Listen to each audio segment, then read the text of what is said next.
Assalamualaikum. My name is Shaharbano and today we discuss some important differences between mitosis and meiosis. Mitosis it occurs in somatic cells. Meiosis it occurs in germ cells.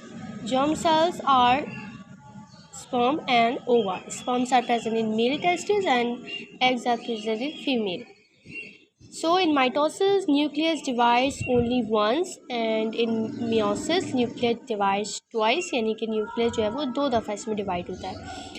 2 daughter cells are formed in mitosis. Mitosis में हमें सिर्फ 2 daughter cells मिलते हैं, जबकि meiosis के अंदर हमें 4 daughter cells मिलते हैं। Number of chromosomes are not changed in daughter cells. In mitosis, number of chromosomes reduce to half. Meiosis में जो क्रोमोसोम्स होते हैं वो हाफ हो जाते हैं। क्यों हो जाते हैं? क्योंकि इसमें क्रॉसिंग ओवर और सिनेप्सिस का प्रोसेस होता है।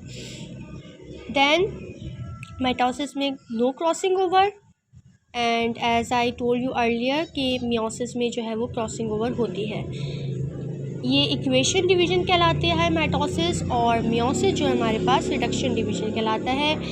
ये this is the diagram of mitosis कि किस तरह से जो है वो हमारे पास जो है वो ये साइटोप्लाज्म डिवाइड हुआ है और ये हमारे पास होमोलोगस क्रोमोसोम्स है या अपोजिट पोल्स की तरफ मूव कर गए और हमें इन दी एंड जो है वो 2 डॉटर सेल्स रिसीव हुए जिनमें same number of chromosomes present थे।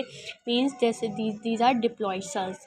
देन उसके बाद माइटोसिस में हमारे पास जो है मियोसिस 1 से हमें जो है वो 2 सेल्स हमें मिले हैं, जिसमें आप देख रहे हैं कि साइटोप्लाज्म जो है वो डिवाइड हुआ है और ये हमारे पास 2 होमोलोगस क्रोमोसोम्स हैं।